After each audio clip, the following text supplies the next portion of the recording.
Hey, welcome back to Man Stuff TV. What have we got in store this time? Oh, I'm not sure. There's this.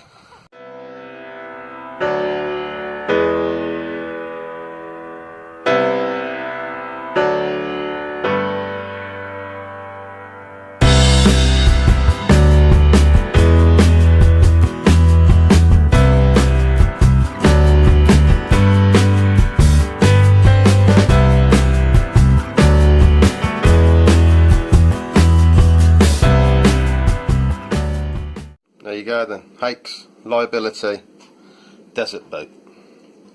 Not the best in winter, not the warmest. If you're going to wear them in winter, I'd suggest really thick thermal type socks or wool socks or something like that. But I've wore these for over a year and you can see the wear on them.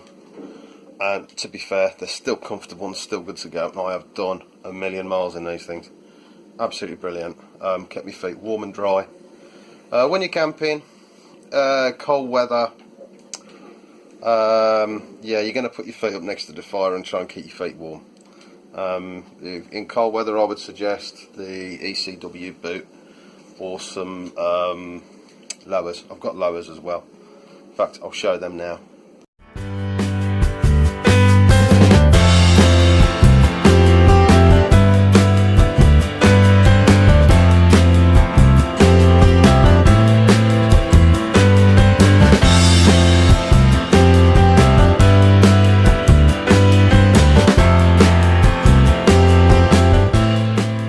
Lowa Mountain GTX, good boots.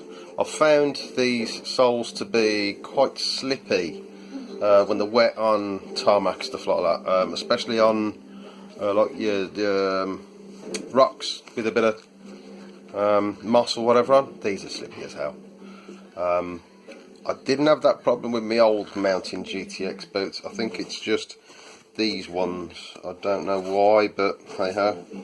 Is what it is. But to be fair, for the price, I think they're brilliant.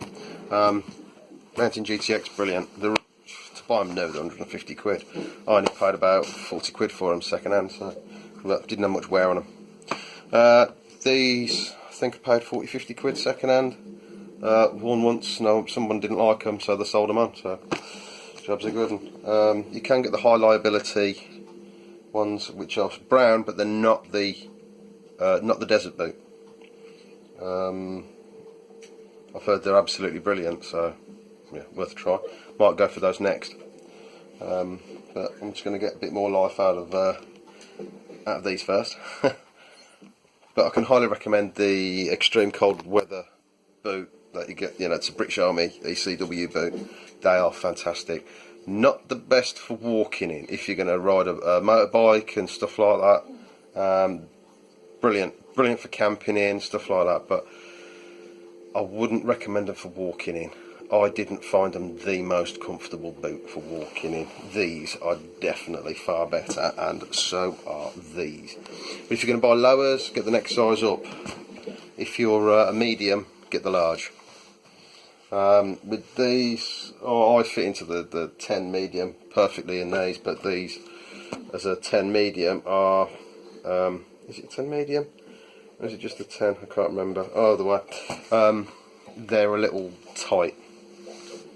Just depends what you like, really. Horses for courses. So, anyway, that's enough of me rattling on. Oh, there you go, boots. So, yeah, they don't cost too much. If you look around on eBay, you can find yourself some bargains.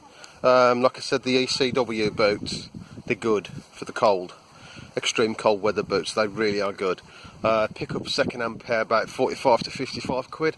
Brand new ones usually around about 75 quid mark, I think. Highly recommended though for the cold. Yeah, and for motorcycling as well, to be honest. Yeah, anyway, enough about boots, that's a boring subject now. What else should we talk about? I don't know, the next one's going to be a surprise because I haven't done it yet. Anyway, here's the next clip. And his very first toolbox, isn't it, mate, eh? Look at that. What'd you say to Juiceon? Thank you. Thank you, Jason. Lexus, look at that little face. He's so happy. Look at that. He's so happy. Yeah, there you go, mate. I'll make you famous. There you go. Oh, little Lexus. Oh, look at him. Oh, look at his little toolbox. He's so cute. And now for this.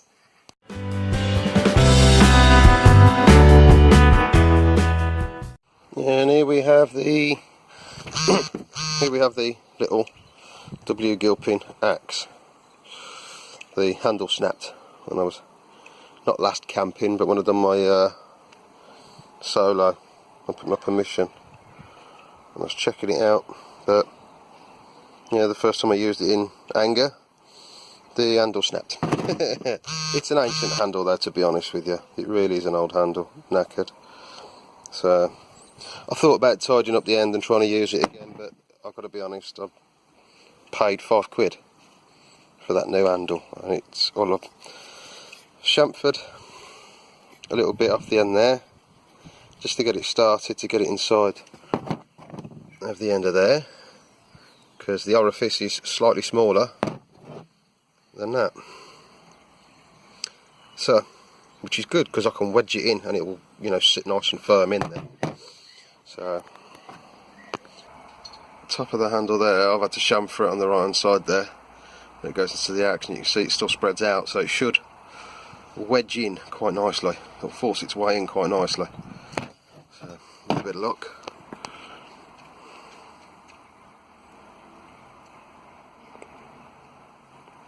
Alright. Should work quite nicely, this, hopefully. It's very much the same as the old handle, except it's not as thin up that end, so the handle's pretty much the same. Right, so we're nearly there. Keep having to take a little bit out here and there, but we're nearly there. Yeah. Right, so there we have it, all the way in.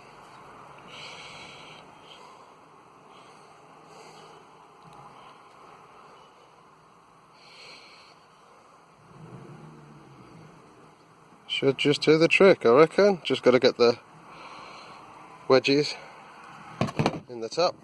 I've got, that's one of the old ones, and that's also one of the old ones, and they're looking pretty good, Nick. I did buy some new ones, but to be fair, I think I'm going to put that one in, the new one, the big new one. There we go then. I've only put the one in, the big one. I've got to be honest, it seems okay. It's not moving. It's rock solid. So there we have it. New axe handle on my W Gilpin 12-inch axe, and it's cost me £6. 50p for the wedge, £5.50 for the handle. So there we go. I think I need to put a bit of something on the wood now to stain it, varnish it, or wax it or something. We'll see. I'll have a look. See what I got.